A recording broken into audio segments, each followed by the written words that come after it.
The following podcast contains spoilers and profanity.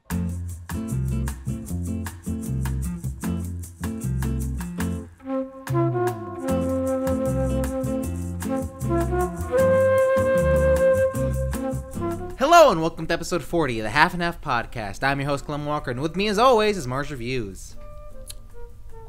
It's a sad day that Harvey Weinstein won't be able to look at her list. Yeah, it really is a shame. I feel like half of his movies are on them. I feel like, he'd be really happy to see our list, go up, and He really cares about our opinions, especially. He, sent me a DM saying, Mars, that was a good podcast. Mars, if you were a woman, let me know. You'd have a place in the business. If you were a woman, I would just,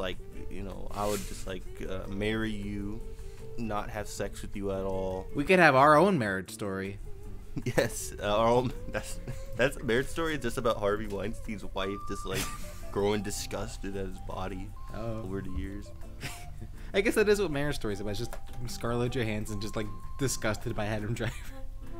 Ugh, you look you look like that fucking asshole from Star Wars. That's the one thing that really messed me up with that movie. Yeah. Was that the movie has it looks kind of weird on Netflix, but that's why I really wish that movie was shot and put in theaters. They have a whole big thing of grain on the filter over the film. I think it's 35 millimeter or something.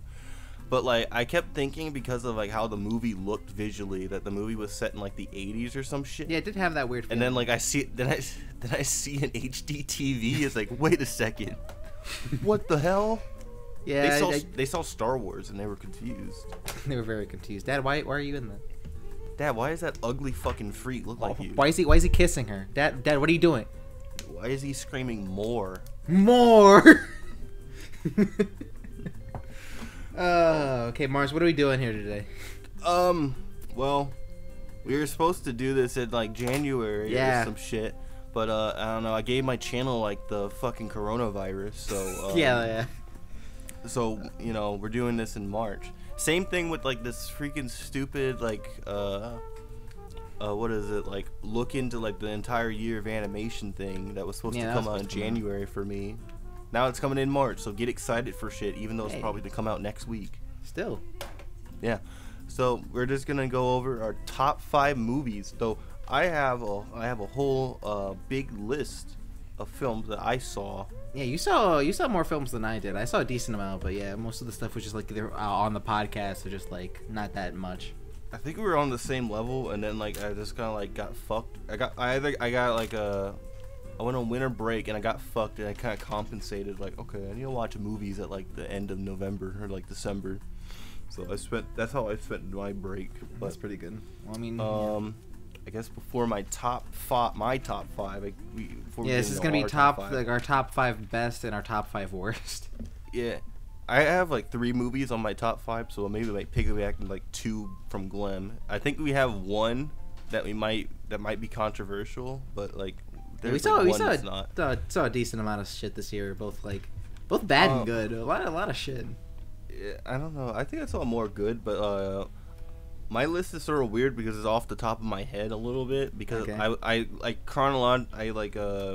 chronicle a lot of my shit, and I sometimes make reviews of on Letterboxd of movies I saw. But Letterboxd on March 7th went fuck you, we're not gonna let you use the site. Yeah, they keep showing you Gremlins. I might miss some movies I saw, but for my number 5, I have Jojo Rabbit. Hey, I saw that. That was pretty good.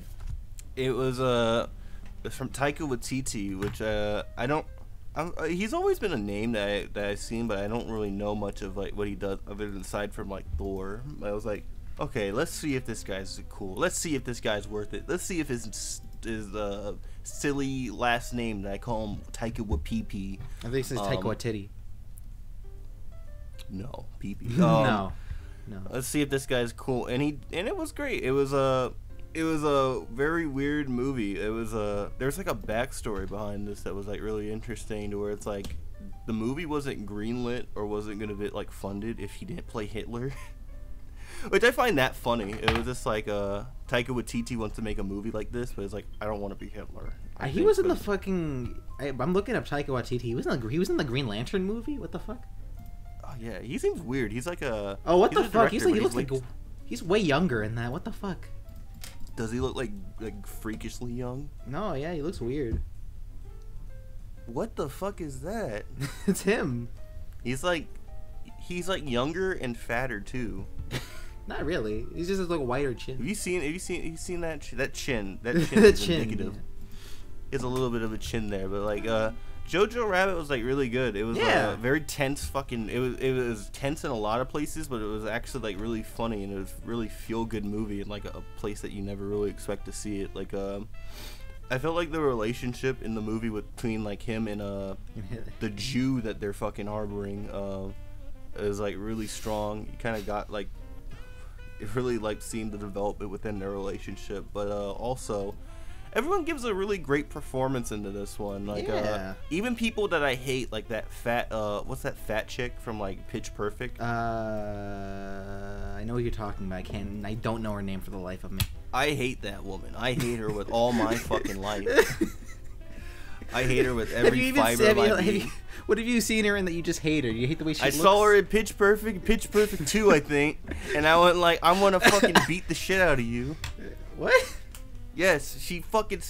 Those movies have ruined me, and every other movie I've seen her in, okay, I think has just been awful. But like in this one, it's like it gives me hope that she could like. She gives me hope that she could pull like a Melissa McCarthy or something, to where she's in like a movie. Not that movie. They're like, okay, no, she can be in a movie that's cool, like she's like that like typecasted fat white woman that can just be in something cool like McCarthy. Like have you ever? I haven't seen this movie, but it's really great. Not Spy. It's a movie called Can You Ever Forgive Me? To where like this woman like she like I think she like plagiarizes other people's. Oh, I saw the trailer for it. I didn't see it. That movie's really fucking great, but like that gives me hope that like these like typecasted fucking bitches can do something. But everyone was great, but especially like Scarlett Johansson. She was say what you will about her on Twitter and screech at her all you want. She's pretty cool. Yeah, to a point she was nominated for both leading actress and supporting character, that's pretty. That was weird that she lost that. Yeah.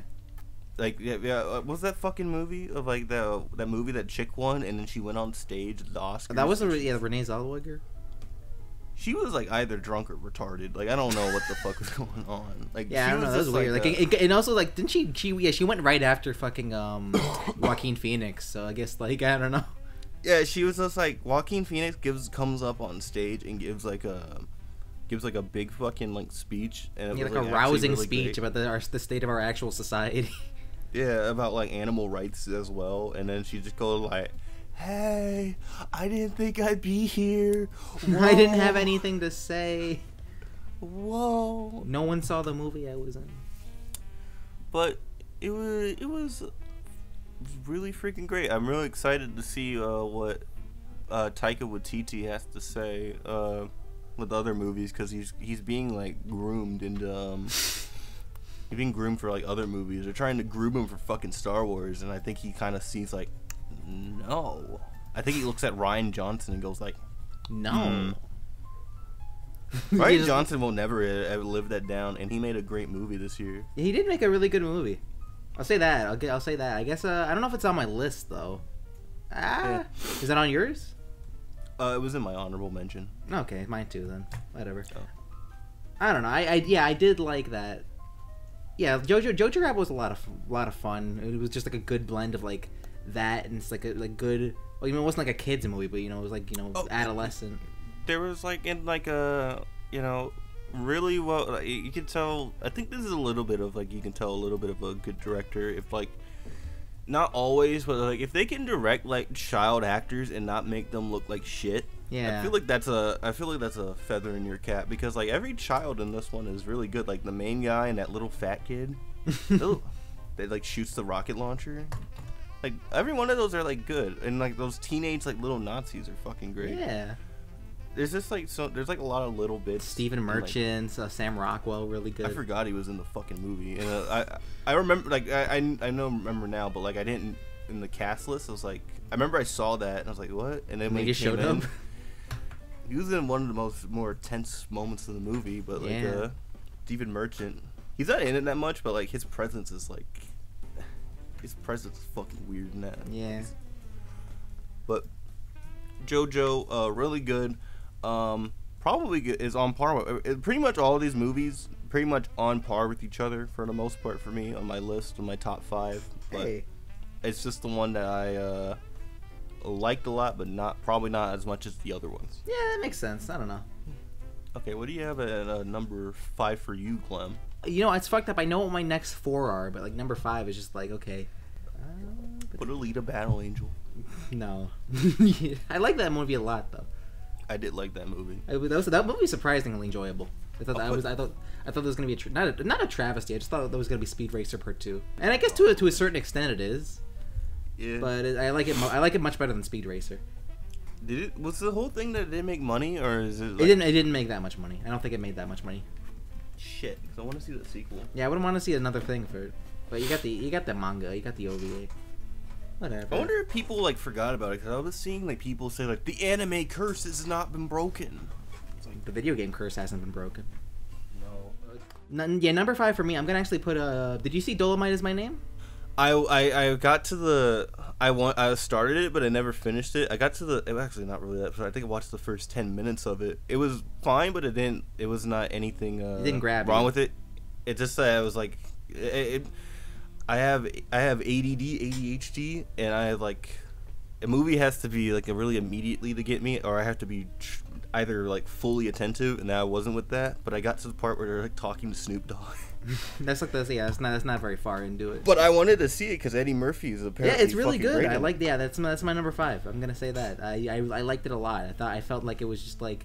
Yeah, it was made by the same guys who did Ed Wood, and it was like very very similar to that. It's like it's not like the full true story, but it's just like a fun movie about filmmaking about this Rudy Ray Moore in the. I heard that there was a lot of fucking embellishments. Oh yeah, no, there is. There's a whole shitload of stuff. That's what it's like known for. So I don't really. Yeah. Rudy Ray Moore was not like just like this perfect guy. He's like, oh, he just wants to make a movie. No, but it's good though. I think it's very good. It was like I know my dad knows a lot about Dolomite because he kind of comes from that, so he probably watched it. But I know nothing about him, and I was just like, I saw from the trailer, and I was like, all right, this is some bullshit. Like half the shit didn't happen. But it's cool because Dolomite's like such a fucking weird character or some shit, or like a weird person. Just Rudy Ray Moore is just a fucking weird person. He's have cool, you seen like he's cool? I guess have you seen that one picture of him where it's like a. He's the wrinkliest fucking human. I didn't see. I've seen like I've never watched any of his movies before, but I've seen like a bunch of like people talking about it, like Double Toasted or like The Spill and Red Letter Media. They talk about like Rudy Ray Moore constantly sometimes. I wanted to see it. I might watch it. I would recommend it. I think it's a very good time. I wanted to. What else? Who else is in that movie? You got Keegan-Michael Key. You got Snoop Dogg's in it for like a little bit. He shows up. What's his name? Blade. What's his name? He's the guy in actually Alita Battle Angel we're talking about. No, not him. No, not actually. Not the new Snipes? Blade. Wesley Snipes. Yeah, he's in it. Oh fuck, Wesley's in it. Oh shit, yeah. I'll watch it. It's fucking great. He's really good in it. Actually, I like his character. Like he's just tired. He's the fucking director, and he doesn't want to have anything to do with anything. When you bring back Wesley, like I looked at his IMDb and it was like pretty bare because like he tax evasion, but like fuck you Hollywood types. You guys all evade your taxes. All right, yeah, Dolomite. I would recommend it. Check it out. You want to wait? So we want to flip flop between our worst list now, or do you want to just like say all of our good lists first? We could do that. Let's do a worst movie. Glem, you start this one off because I have 3 movies left for my worst. We're gonna do one good movie from Mars, one good movie from Glem, and then one shit movie for both of us, I guess. Okay. If we don't have it. This is okay. We're doing this now. Yeah, there's some movies I didn't see. Like there's some bad movies, and I just flat out didn't watch them. because I just don't want to rid myself of that. I don't want to do like I do kind of regret not seeing Cats, but at the same time I'm very happy I didn't watch Cats. I wish I saw Cats. Yeah, fucking Slay saw Cats like 3 times. I don't know what her problem is. I wanted to see Cats with my mom because like it would have been a fucking riot because I think she's a fan of the musical. My grandfather, he loves Cats. He's like he's an interesting type because like he has so many really strange interests. First, like it is like it kind of surprises me sometimes, like because he's a really nice like Christian man. He's a very nice Christian man. He goes to church. He sings in the choir. And he really fucking sings his fucking ass off.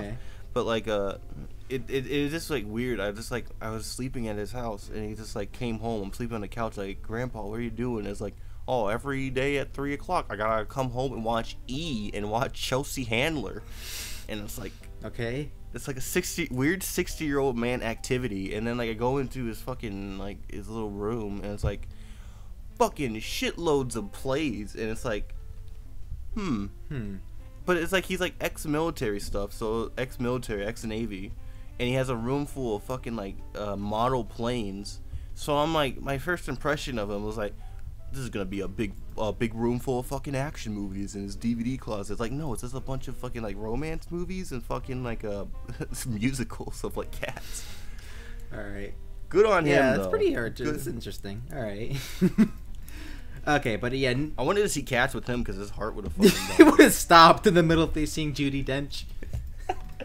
If we didn't live like a state apart, I was like, Grandpa, let's go see Cats. Please, yeah, that's just like a grandpa activity I would want to do. All right, yeah. Number 5 for my worst list. I'm gonna put LaQuisha. I'm gonna put LaQuisha in number 5. Oh, I thought you go higher than that one. Okay.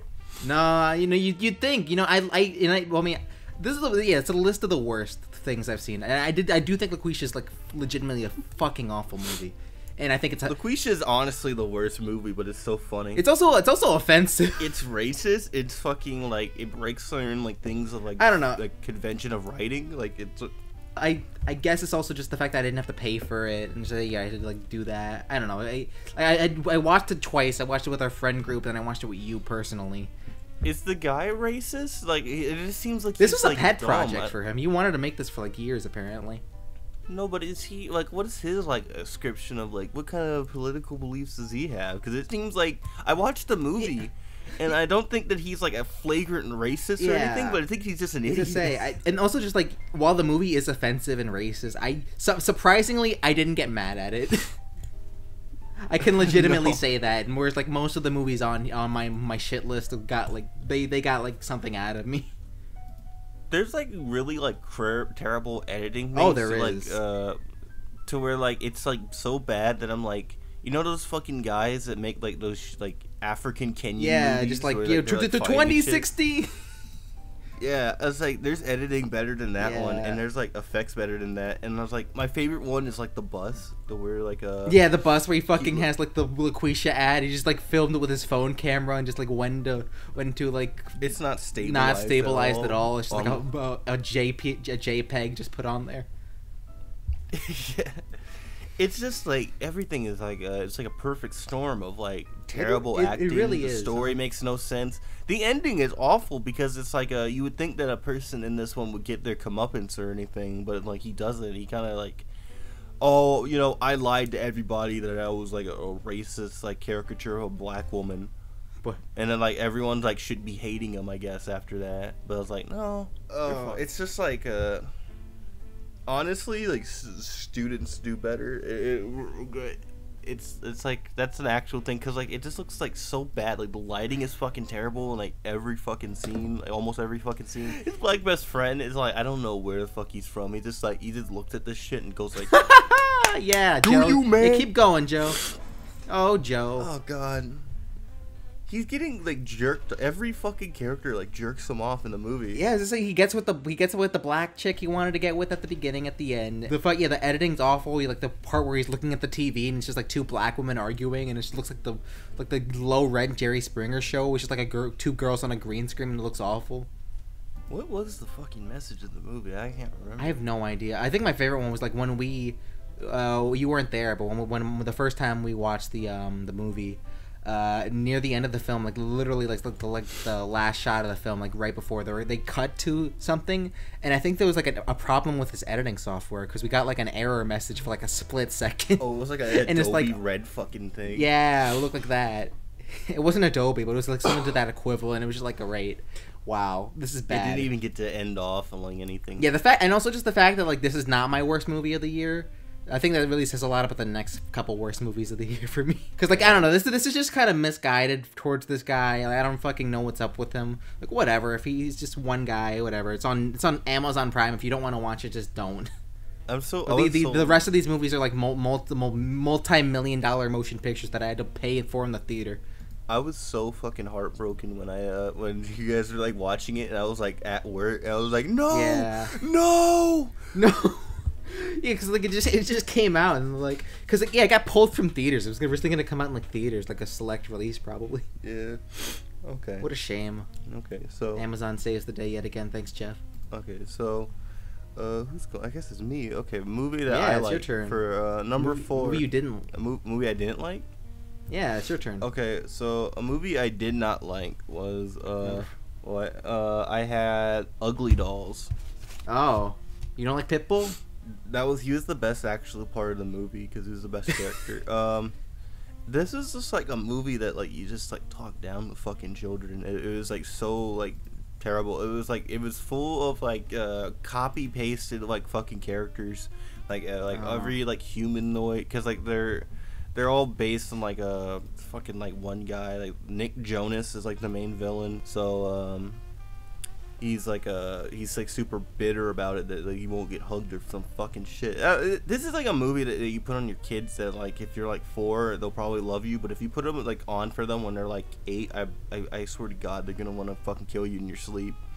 Yeah, I feel like it really kind of calls to heart like the fucking it's just a kids movie argument, where it's just like, okay, if it's just talking down to kids or it's just like a mediocre film, and it's like, okay, if it's good for them, like does that excuse it just not being that good of a movie still? Like, I don't think so. It was just like there's like so many like empty environments in this fucking thing. Once like no, that's not even true. Like, okay, so what happens is that they start off in like a really cool fucking like, wow, this is kind of an interesting environment that they have, but then they have to leave that fucking thing to go to like this empty, bleak world, which is kind of a point, but it's just kind of like boring for the rest of the fucking film. Oh, so it's the Sonic movie? Sort of. No, it's not even that. There's like no trees or anything. It's like literally like if someone went into like a gray Gmod map and were like, okay, like Flag Cry. Yeah, it's like go into that, but it's just like, you know, it just marks the checklist of like, okay, this is a movie for fucking like 4-year-olds, like literal 4-year-olds. There's nothing there's nothing to ascribe from this other than like, okay, maybe there's some like pieces of animation that look cool, look nice, you know, big fat round fucking bellied characters, but like they just start singing Jennifer Hudson fucking songs or Kelly Clarkson songs and all the fucking time. Pitbull's there and he has like one song, I think. One song at the start and the end of the movie. The villain was fucking like dumb and like I don't know. They try to do like this one thing where they try to set up like a conflict at the end of the movie, to where it goes like, if you go into this world or something, you won't be able to come back. But like 5 seconds prior, they were like, actually you can. So it's just like okay. So it's like they kind of just contradicted themselves in that point. But like this is just like a 2019 was full of movies. I didn't see all of them, but like you could fill a whole laundry list of 2019 animated movies that just like say fuck you, kids are fucking like literal pea brain fucking like morons. Because like it was like, because I don't think Ugly Dolls is the worst one of that year. That's just the one that I saw. Like Arctic Dogs. The one when the cold brew hits. There's like shit like that, or like some people said that the Playmobil movie was good. I think these people are fucking meth addicts. But did you watch it? No, I did not watch it. I was planning. You have to watch it. I was planning on making a list, and I might still do that of like, you know, best and worst animated movies of the year. But like, you know, it was just like people like the animation industry just like, okay, well, 2020. I guess 2020 sounds like a more appealing date to release a movie. Yeah, I guess. So it's just like, okay, we'll just release our trash, and Ugly Dolls is just one part of it. And what a shame. At least Pitbull was in it. that was pretty much only it. Yeah. All right. Well, I guess it's my turn for my number 4. Number 4, I'm gonna say Once Upon a Time in Hollywood. Okay. I saw it twice. I saw it in the digital and I saw it in the 70mm This roadshow. is the boomer pick of the year. The boomer pick of the year. Actually, no, that's not even true. It's not true. Okay, so this is like boomer's second pick of the year. I guess so. Yeah, but I liked Once Upon a Time in Hollywood a lot. I liked the characters. I liked the atmosphere of the film. I felt it was really cool to see like just Quentin Tarantino. I mean, like he's satirizing himself, obviously, with like shit at the end with that. But I felt like the movie was just like really chill in tone, but it was just like a good character piece of like Leo and Brad Pitt. Even though I don't think I like Brad Pitt's character, I don't think he should have won Best Supporting Actor. Like whatever. His character was really great. Like, but I mean, I know the Oscars don't matter, but like looking back, it's like okay, whatever. I like that the Irishman had 2 nominations and then got fucking owned by Brad. It got nothing. It got literally nothing. Yeah, That's insane. I thought that was insane. that was bizarre. Yeah, I thought it at least deserved like 1 or 2, but man, I thought that this was like probably one of Tarantino's best looking movies visually. Yeah, it really is. Like the cinematography was just gorgeous. Like he generally has a pretty good eye for it, but I just feel like he kind of puts like the characters' dialogue and like story ahead of that stuff. But like with this one, he just kind of like, all right. Oh, he probably didn't do it. He had a cinematographer, but he was like, all right, yeah, but like it's time to stun on these niggas, and then like yeah, he said that. He said that. Yeah, that's fucked up. He said that. He went like, time to stunt on these niggers. That's how he actually said it, and he was like, I'm gonna. That's the only movie where they don't say the N word. It's like, yeah, he said that on the set though. I like that. He had like a. I like that he gives himself like clearance in like some of these movies and like their time period to where he could say it, and he just like. Nah. Yeah, this is like the one like not obviously socially acceptable, but like still frowned upon. Like they just like got through that whole shit. It was like 1969, so like you could have like had like you could have had a scene where like Charles Manson is like watching like I don't know Martin Luther King or something go like it's like you're dealing with that taboo subject of like the Manson family, and it's like they never call. I mean, I guess I guess the way you get around this is there's no black characters in your movie at all. You could just have like a Manson like family guy just like watch MLK on TV and it's like. Look at this fucking black. Look at this darky speak, and that would just be like that's my moment. Yeah, they only talk about like shit like Muhammad Ali and the fucking like when he's talking to Bruce Lee. But so that's about it. The recreation of like Hollywood, I don't know. Some people found it really boring, but I thought that was fucking cool. Like it was just like how he recreated some of it wasn't even just a recreation. Some of it was like literally shot on set. Like some of it was just like. I mean, yeah, like a lot of it was just like built up again, like trick photography. But like some of the stuff was just like, real. Hey, this building's still standing. Let's make it look like the '60s. Yeah, it's like I was watching a Mega 64 video, a Mega 64 podcast, and they were talking like they went to like I think Warner Brothers or some shit, and they were shooting stuff for Once Upon a Time in Hollywood at the fucking theme park just to get some because I think they shoot some stuff on that. Yeah. There's some like they have like studio shit there. That was fucking great, but Leo, I think Brad probably got the better of Leo in this one for me. Like, because he had like a way more interesting story to me, like messing around with the fucking Manson family. But like both of them are like equally like phenomenal in the movie, and Margot Robbie is there. It's just kind of weird. That's the only thing. Yeah, she was the only part of it that was just kind of like held back, surprisingly. I mean, like the whole film's like centered around that. And like that's the big climax of the thing was like we're the alternative, but I don't know. And like some of the actors that were like some of the actors that recreated, everyone mad about Bruce Lee. It was like okay, but like all the people that were like represented in the movie are pretty cool. I just look at it like okay, this is Quentin Tarantino's world. He did the fucking thing where he blew Hitler's face off. The fact that he's making his own like thing that's like alternate history where Bruce Lee's just kind of an asshole, even though he isn't in real life at all.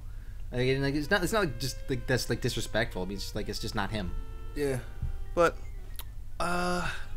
this is a really solid outing for Quentin. I don't know. I liked it. What was before? Hateful Eight was before this. Hateful Eight was right before it. I don't know if I like it more than that one, but I Hateful Eight is probably becoming my favorite of his. I always I make it a point to keep rewatching it. There's like the Netflix thing where they made it into like a mini series. They should do that for Irishman. Yeah, but because that's what people been trying to do. Yeah, but they actually did it for Hateful Eight, and they added like more scenes, like the stuff from the extended edition, and it's really fucking good. I love it. I love the Hateful Eight. Okay. Yeah, it's really great. Probably one of the better movies that he made in a while. Cause like I liked it more in I don't know. I don't think I like it more in Glorious, but I like it more in Django. I like it more than Django. I do like Django. I rewatched that recently. It was pretty good. That actually held up more than I thought it was going to. Because I remember like not liking it when I saw it a couple years ago. Like Lee hates that movie. I mean, maybe because of my Western mind, I'm playing way too much Red Dead. But oh yeah, we were talking about how Brad Pitt and Leo, but like Leo had some pretty good stuff. Like that one like long shower he's doing the whole scene. Like that, I thought that was great. Whenever he's like talking to that little girl, it was like a really really interesting scene with him as well, and like him freaking out into like his little trailer. Yeah, that was good because you could just tell the character had like a stutter too. It was good. Yeah. All right. Okay, so yeah, it's a cool ass film. I reached the snag of my list and realized, maybe having for number 4 for my list, I have actually Marriage Story. Hey, I like that one. I like this one a lot. I thought that I thought that it looked kind of weird on Netflix because of like how they had their little fucking grain shit, but like you mentioned it was has some moments where it's like a little bit weird, but that's what I liked about it, how awkward it was, like them speaking to each other. Yeah, it really was. Actually felt like fucking like painful watching it, like watching their like marriage crumble apart because it just fucking like my parents have never been divorced, but it just kind of fucking like. Ow! Of like I'm like it's hitting me right in the fucking fifis when like each and every fucking argument it gets worse and worse. It's not even that it's like inherently realistic. It's just really good acting. Yeah, I don't imagine that this is fucking realistic at all. But like it does get like fucking like painful. Like it hurts because these people like they still care about each other. They still love each other. It's just like certain circumstances fucking like pushing them apart. Yeah, it's like the. It reminded me of like it was not the polar opposite. It was very similar actually to a film I watched called I mentioned this the last list we made, Blue Valentine, which is it's a film with Ryan Gosling. It's like another film like but it actually both lists the it goes through like the meeting of like two people and then like they get married. And it's like a love story, but you see what happens after the fact. And it's like 10 years later, they have a kid, and they just look fucking miserable. Ryan Gosling's balding, and it's just like, oh, this is so depressing and awkward. And it's just like, oh, this relationship's not working out at all, despite when they started out. And I think that like with this one, I think it kind of went in a little bit more into Scarlett's favor into the movie, but like you see like how fucking like both sides of the argument for a lot of it. Like I think that maybe Driver was a little bit going a little bit too hard, but like you see like a lot of like the vindictive like shit that Scarlett Johansson, like her and like Laura Dern are like doing, to where it's like they really. I guess that's also why Laura Dern was really good in the movie. She's fucking great. She playing a fucking like cunt that you're supposed to hate. She does a lot, you know. Yeah, just like Star Wars. Just like Star Wars. We're gonna throw that out, but like her and that guy didn't really get that much play, but I like the guy that like represented him. It was like it was great. But Scarlett is like amazing in this one. That kind of like makes it kind of sad for Driver because like he's a good actor, but like she's like on another level than him, so it just kind of makes him look. It kind of makes him look a little like. Okay. I mean, Driver's been around, but like Scarlett's like she's got like the number on him. Yeah, and it's fucking like a lot of scenes with her are fucking like great, especially ones where like she has to like go through like many different emotions. Yeah, she just has to go off. Yeah. And that's the really fucked up part about this guy, but is like that directed this because he made like another movie. It was called Merowith's Story. I don't know if that's good at all, but like I think that one's comedic because there's Adam Sandler in it. But like I thought this movie was gonna be like just super sad and depressing, but there's a lot of fucking like really good comedy bits into it. Yeah, surprisingly. Like when he's trying to show that woman that can take his fucking kid away. I was like, oh yeah, dude, he's like acting so fucking goofy and awkwardly. I liked how like weird that their fucking like relationship was, to where like even though in spite of her being Scarlett Johansson's mom, she was more on his side of just like just like how charismatic and like fucking entrancing Adam Driver can be on as that character. But yeah, I watched it all the way through in one sitting at like 6 o'clock in the morning, and it was like I was on the edge of my seat just seeing like, oh fuck, because I was thinking like, oh, they gonna like, there's no way they get back together, and they don't. But it was like, oh, it really does like really. There's a lot of moments where it's like, oh, I hope they fucking do. I really fucking hope, because like they do like each other, they do love each other. It's just that, yeah. There's a lot of circumstances. There's a lot of fucking like, you know, little things that's like, yeah, we can't do this, and behaviors that some of them that they just can't correct, I guess. Yeah. Fuck their kid though. I hope he dies. No, he's just a kid. Yeah. He was being a little bastard though. I'll give him that. Yeah. Fuck him. Okay. All right. So then your worst, I guess. Another worst one. Yeah.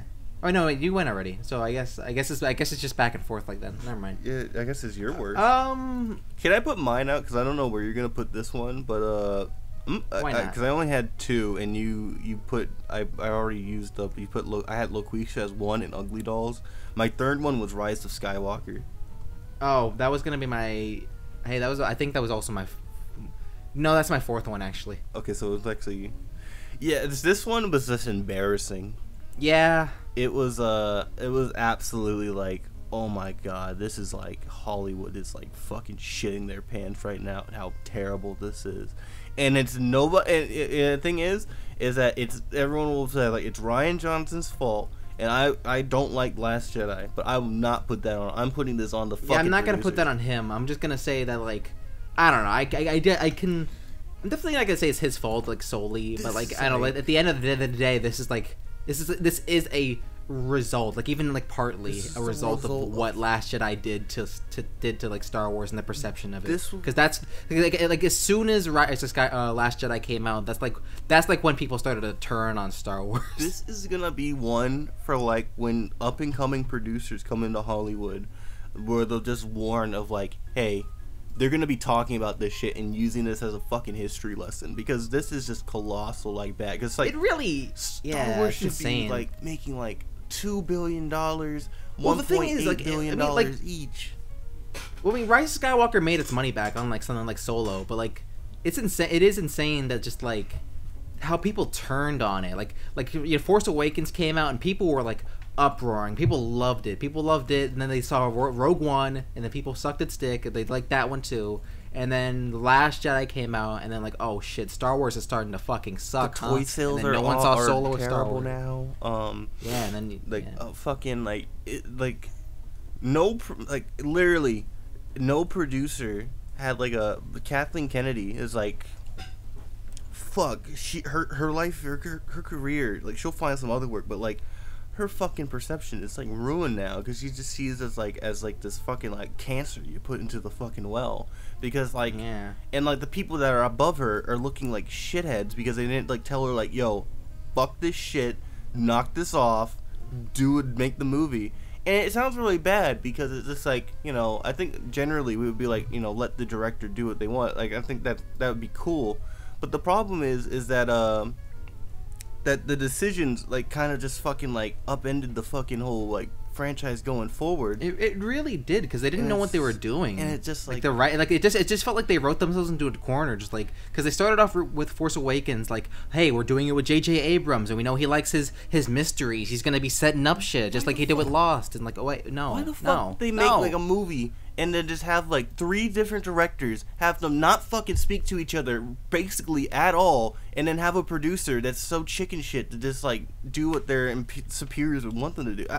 It's we already reviewed it. We already fucking said so like the whole bizarre. History with it, but it's just like, goddamn, man. And there's always like a piece of information coming out now. Like they just confirmed Palpatine. They keep doing it. It's just like, dude, here's the book on Rey's father. No one gives a shit now. No one cares. That's a movie. That's a book you make like between Last Jedi and Rise of Skywalker? No one gives a shit now. The thing is, there's no good movies that has this sort of behavior where they're just like adding in fucking information. Yeah, like, Palpatine's a clone. so Don't huge worry, like that. guys. Like what? That confuses everyone now. It's fucking like awful. God damn, yeah. Like it's also just the word because like I mentioned this multiple times. Like I saw Last Jedi. I thought that I liked it when I first saw it, and then like I had like a revelation with that movie where I just thought about it and what happened in it. And I'm like, holy shit, I really don't like this movie and what it did. And then I did the exact same fucking thing with Rise of Skywalker, but it happened even more quickly, and I'm just like, holy shit, that sucked. I was immediately fucking pissed. I fell asleep into it, I mentioned, but like... Yeah, that's like a death seal, man. But like, it was just like, characters are just have nothing to fucking do as the result of like the incompetence of producers. And it's like, even the fact that like, yeah, the characters have nothing to do, even though they were set up from the first movie. Yeah, they bring in new characters and do fucking nothing with them. No one cares about them. They do nothing. The movie is like, it was like 2 hours 30, 2 hours something. Yeah, it's insane. And like it's 2 hours something, 2 hours plus, and and it still feels incomplete. It really does. It really does. It is just like the movie of just like J.J. Abrams, and it's like it's his fault. It's his fault, and it's not, because it's just like there's like certain things where it's like it is just like out of his hands, but like, God, J.J. Abrams is now just fucking ruined. He's like ruined to like to a certain extent, to where it's just like to a certain extent he looks like a shithead now. Yeah, I don't know. Yeah, like, I feel like we need to move on. I don't know. We can go on for this for another 2 hours like we do with the podcast. Okay, do we? If you want to hear us talk about Rise of Skywalker, go back and listen to that episode, I guess. Because yeah, we're fucking back on that shit. All right.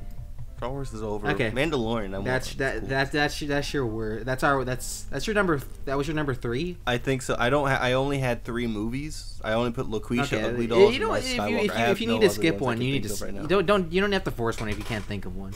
Wait, what you think we didn't? Question: is Godzilla on your list? Because I know you fucking hated that one.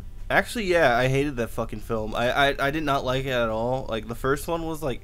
It sucked, but it was at least like, oh, well, Godzilla looks cool, and he looks fucking, whenever you do get to see him, which is very, like, it's like, I don't know, it's fucking, like, you know, like 2 seconds. It's like, well, that was the coolest 2 seconds I've ever seen, and then when he is, like, on screen for a little bit, it's, like, actually, like, 10 out of 10.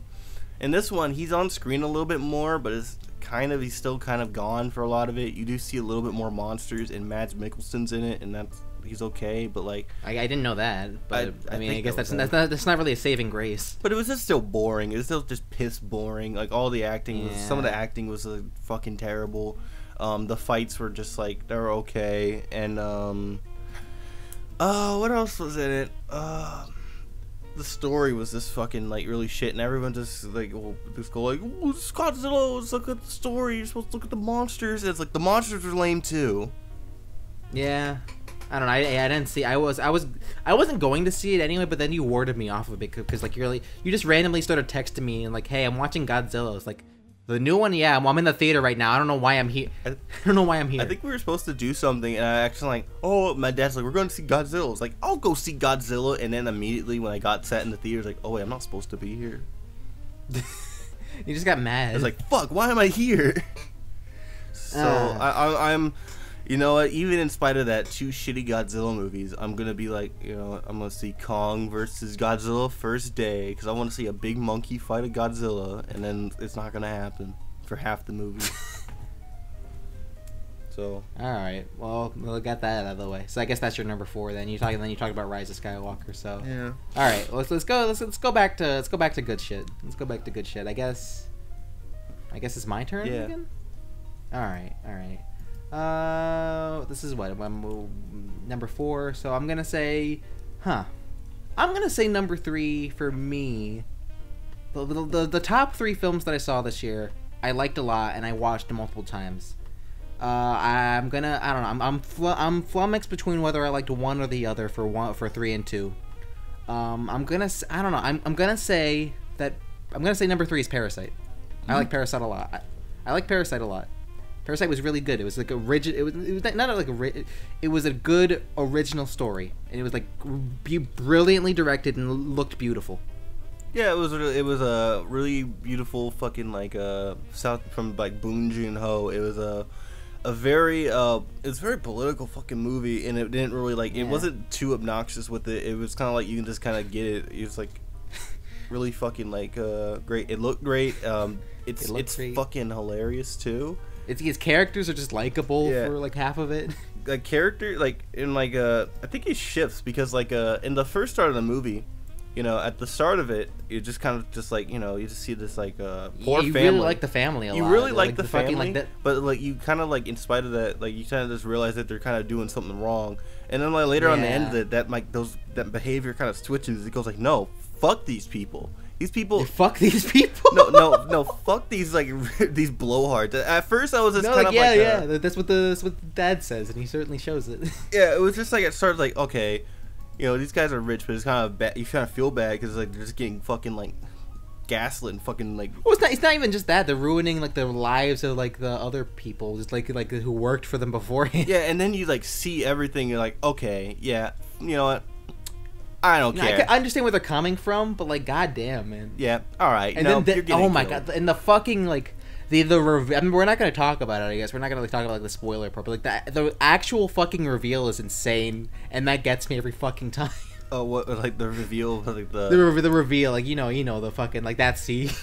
Oh, like the middle of the movie. When they go into the fucking like thing. Yeah. That's just like what is happening? What's going on? Yeah, it was just like, okay, I thought this was just gonna be like because like what I liked about it was that it just felt like a Disney movie, like a Disney Channel movie for some reason to me. Yeah, like you have like hijinks of like people doing like, oh shit, they're back, hide under the fucking covers, hide under the bed. It's like I would imagine seeing that in like a fucking Disney Channel film. Yeah, and like just the tone of it, just like okay, oh yeah, they're like a poor family, and they're gonna try and like you know outsmart them and like work for them, and so they can get money and instead like not live impoverished, but like, and yeah, you just switch sides like not even switch. It's not you switch sides, you just like look into perspective, like like yeah, okay, these guys are cool. The film's very metaphorical in more ways than one. Yeah, I really enjoyed this film. I watched it really blind, like a real like. Yeah, I also watched it. I'd heard nothing about it. I only saw the poster and I'm like, I wonder what this is gonna be. The only thing I can't, and it was way before Oscar season. I don't know when I saw this. I think it was like, I don't know when I saw it, but it was way before, and I just found like, okay, what should I watch? And I saw this movie called Parasite. I was like, what is this? What is this Asian Korean fucking tomfoolery? Yeah, it says you're kind of more aren't you like a little bit more dubious when it comes to like foreign films? Like you kind of like not like you don't like them, but just like you kind of like not wary, but you just don't really watch them as much. I started to get onto it because like American films like just been like so poor this year. So a lot of it is just so poor this year. Actually, that's pretty shitty because I'm just saying, like, I love Marriage Story and fucking Jojo Rabbit, and the next couple are American. Well, I mean, again, but again, like we talked about this in that one After Dark where we just talked about like, whatever shit. Like we just talked like like half the films like that we saw like we didn't really see that many good films like for half the year. Like the films we saw were like pretty alright for like, the most part. Like, and the thing was that this was the highest reviewed movie of the year. I was like, this is some bullshit. This can't be true, and it was right. And it's like, okay. Yeah, and I'm not saying like I have a problem with like anything in the film that like it's lower for me, but I just personally I think I watched a couple movies where just like I really like what they did here, and it's not that I think lesser of the movie. If anything, I would probably put it into like a 3-way tie for like the films that I like this year. Yeah, that's a pretty good 3. This was at number 1. Oh. I put this at number 1 for my list because I just like I liked how surprised I was and just how fucking like that tone shift just really hit and just like how it really is. How it's fucking. I really love like some comedy in my films. You know, I like to laugh, I like to chuckle, I like to goof. Yeah, I like to chortle. And this movie was just like I love like dark comedy kind of shit. I don't know if I would describe it as that. Yeah, I got into like earlier in the decade. I got into like a small little Yeah, I started growing into some South Korean like films. Like obviously, like you see shit like Old Boy, and that's like one like most people know. But like that's like a really like I think that's like a perfect film. I love that movie a lot. But I also like I went into some other stuff like the director of the movie. He made some other things like I want to watch Memories. Yeah, I watched if you ever get the chance, have you seen Old Boy, Mars? The original? No, I have it on the list. I think it's like really high up. You should watch it. I have like maybe I do have autism, but like I keep making lists of movies that I'm never gonna fucking watch. And watch Old Boy. Watch Old Boy, and I want you should watch Sympathy for Mr. Vengeance. I fucking made a list. I made a really huge list. It was like maybe like 200 movies deep, and it's just like, oh, you will watch this in this exact I'm order. gonna say, yeah, if you're gonna watch more South Korean films, I would say you watch these three. You watch Old Boy, Sympathy for Mr. Vengeance, and I Saw the Devil. Those are like probably my favorites, like that I've watched, and they're all really good in their own ways, and they're just great. I think the list that I made where it was completely in order. It's getting like really funny. I just remember like there was like some romance movies like, okay, after you watch Harry Met Sally, you're gonna watch Schindler's List, and it's like, okay, that's a weird fucking pull. I did not get to make it. I number generated it, and like, okay, you're gonna do that. But Parasite, really great. I'm gonna watch Boon Joon-ho's other fucking films. I'm glad that he won. Snowpiercer. Like I need to watch more of his stuff. I've only seen Snowpiercer, and I love that movie too. Okay, so my number 3 is a movie. I don't know. I really enjoyed it. I don't know if you saw it where you would put it, but I put Ford versus Ferrari. I didn't see it. I heard it was really good though. It was really. I don't know. I think it just appeals to like sensibilities I like. I really like racing in movies, so it's like a movie about racing is like really cool. But like I think I learned a lot about it because like based on real life. It's based on a real life fucking person, and it just really got me. It's really exhilarating with like when they get to the actual racing scenes, and like they're well shot. I think what was it? I think it was Matt Damon. I think it was Matt Damon. Matt Damon and Christian Bale. I was about to say Brad Pitt because in the early thing that they wanted him and someone else to do it. Yeah. But they're really fucking phenomenal in the movie, and their relationship is like really great, and it kind of the relationship, it really makes those like two real life people really fucking interesting. I forget what his name was, but like he's like a racing legend, and like it's just very informative because this is based on a real event of like people racing for like a fucking like 100 hours or some shit. It was like called this real life race, and I was like, holy fuck. And it was like the whole basis of the movie is just kind of like a Ford Motor Company versus the fucking like Ferrari Italian thing, and just like you see like actual depictions of like what's his name, Tom Ford or some shit. And he is just like, he's such like a super villain. He's such like he like literally goes on like this thing where it goes like, he's like sitting in this thing, and like Matt Damon sits down and is like, oh, Mr. Ford, you wanted to come see me? And he goes like, what? Give me 5 seconds before I fire you. It was like, okay. He starts going on his spiel, and he goes like, we're gonna need more money, and like fucking what's his name, Vice President Ford is just like looking outside of his fucking or Henry Ford is like looking outside of his window, and he goes like, he turns to him very dramatically. He goes like, get him everything he needs. I will not let. He's like racist too. He goes like, I will not let that fucking beat me in that race. And it's like, holy fuck. Okay. It's just like he's such an asshole, and he's like a scene where like he gets his fucking like comeuppance because like they build a car that's so fucking fast, and they're like, oh, you want to get a spin, and they put him in the car because they're trying to get him away from like, because Ford has like a bunch of like yes men that just suck his dick and they want it his way. So like okay, get into the car, and he just show him how powerful the car is, and like Ford is just shitting his pants like It's so fucking hilarious. And I guess that's not a really good explanation, but like Christian Bale's in the movie, he's just kind of like this like Australian, I forget what he's from. He's just some cunt that no one likes, but he's super good at like racing, and everyone wants to get rid of him. Like everyone that's under Ford is like, we don't want him. We want like some like white guy that's like super like base, so we could like put him on covers and stuff. and like Matt Damon's like, no, this is the guy. It was just a very exhilarating movie. I love it when movies get to teach me a little bit of stuff about like stuff that I have very tacit like interest in. Like I do like, you know, I like learning about NASCAR, like little NASCAR history stuff, because like it's more interesting than watching it. But yeah, I was probably more interesting than watching it. But you know, this is really great, and it's like you see some fucking like crashes of this one. They're oh boy, absolutely scary.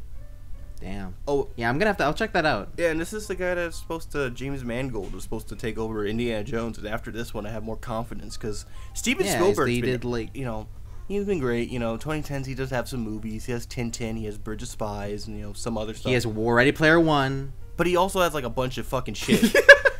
Yeah. So you know, this guy's like, what's his other movie? You know, he did Logan and he did Ford vs Ferrari. He's 2 for 2.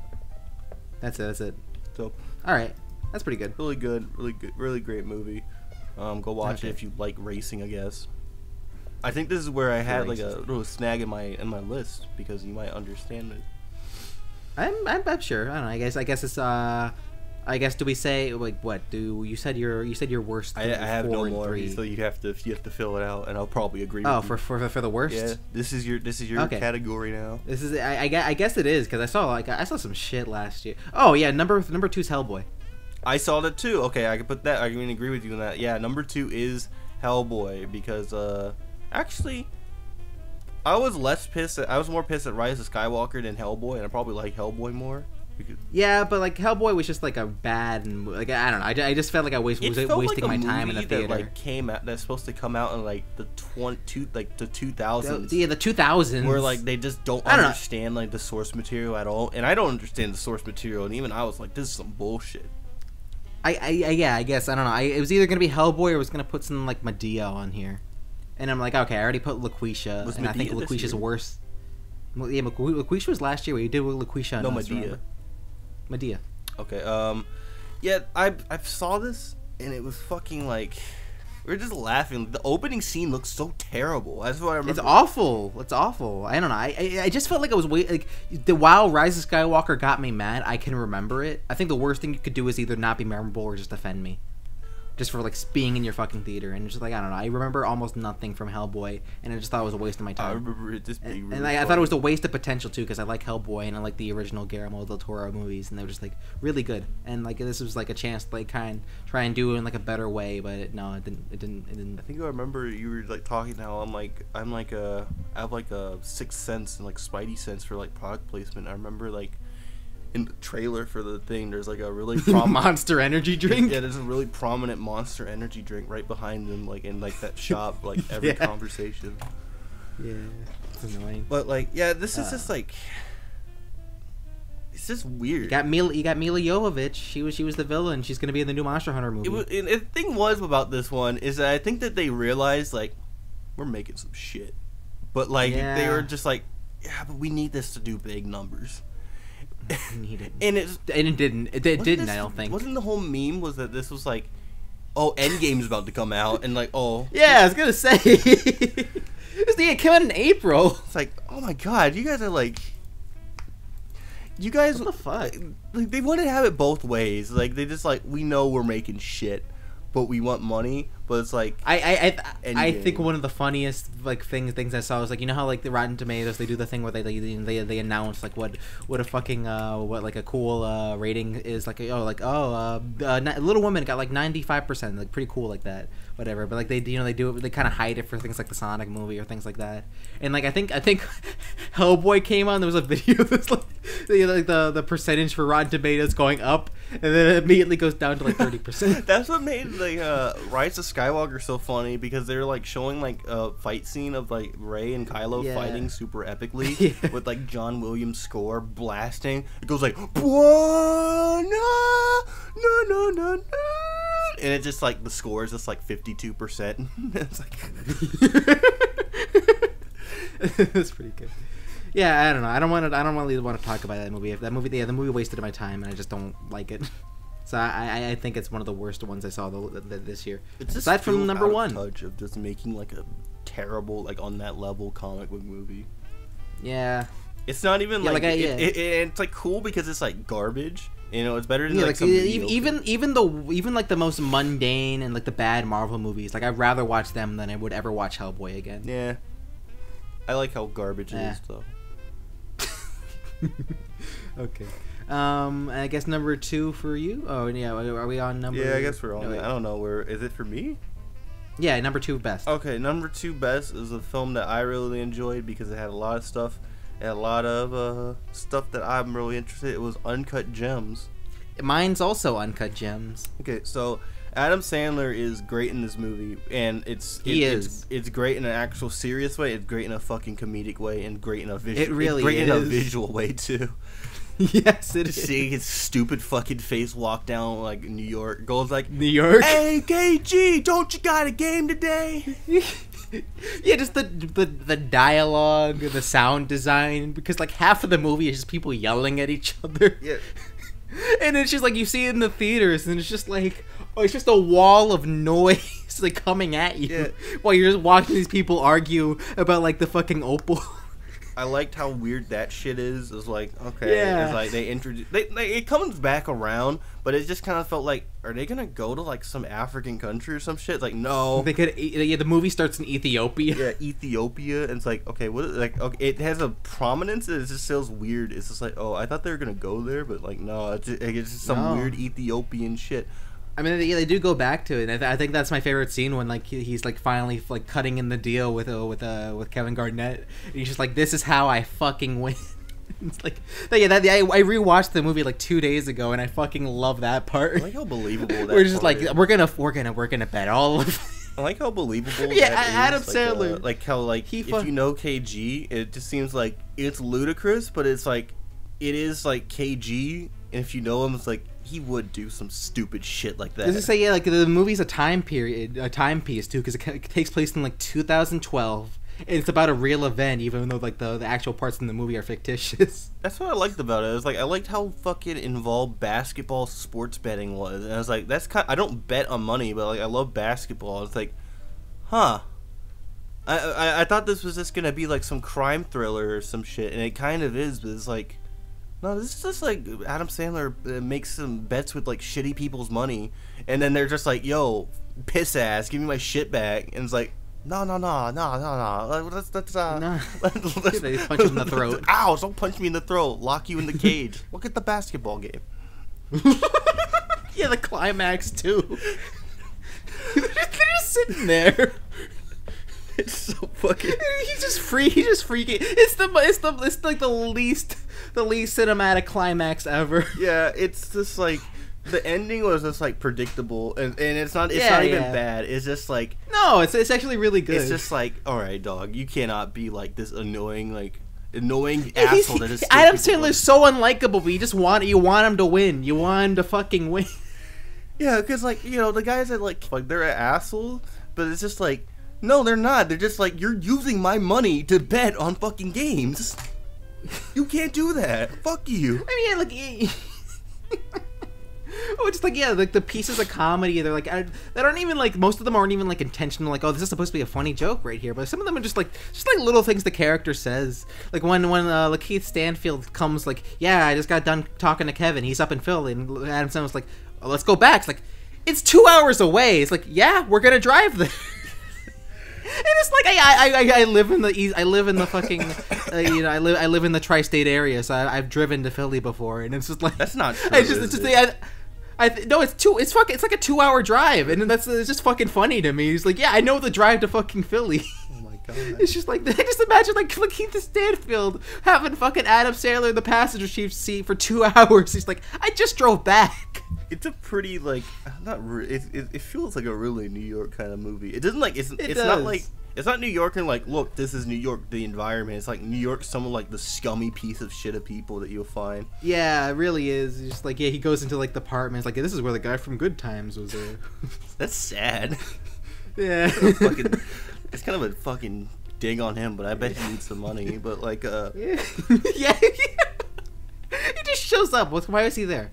It's like just that extra piece. I think I just like it.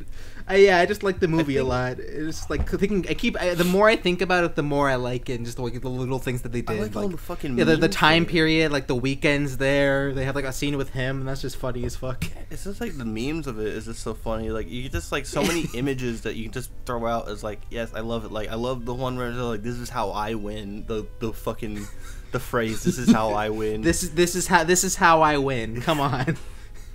That's what it's like. Yeah, that's like the big, not iconic, but that's like in the trailer, and it's like way more serious. But like he just says it in the movie like he's an asshole. Like, yeah, come on, this is how I win. Yeah, that's my favorite Letterboxd review. And like that one tweet, or Joe's like when Quentin Tarantino put his feet up to the camera, and he's just like saying, "This is how I win."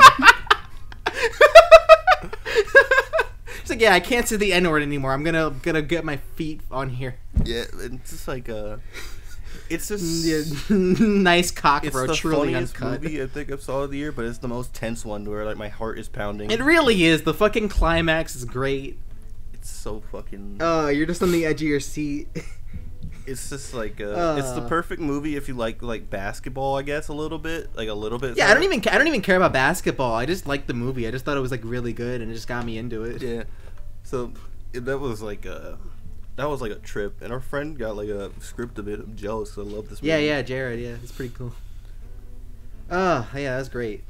And then don't make a sequel to this movie. I do think it's like actually yeah, it's also just like fucking with people, because like like a shit ton of people found that like the Furby pendant like cool as fuck, and like I want to buy that. Watch this with my mom and watch her get a heart attack. Seriously? Yeah. I want to watch that with like my family. I watch it with my dad. I see the awkward sex scene.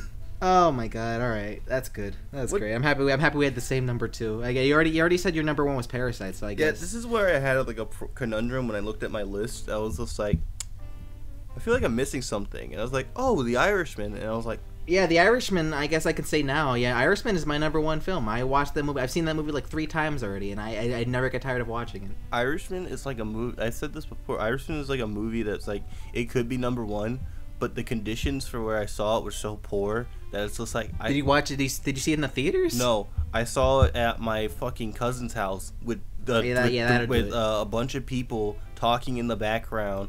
And actually, it was on my birthday. It pissed me off. I was like, okay, I'm at my cousin's house. I'm not really having a good time. I'm pretty sad. So I'm like, oh, I watched The Irishman to cheer me up. These fucking assholes on my birthday are just like, they're having a conversation in the back of it.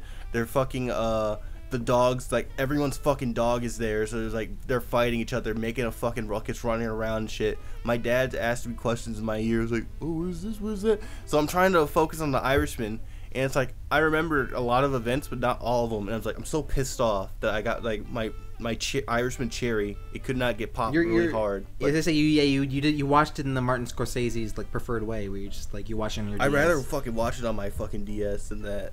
Because at least at that point, I can plug in some headphones to shut these motherfuckers up. Yeah, I was gonna say.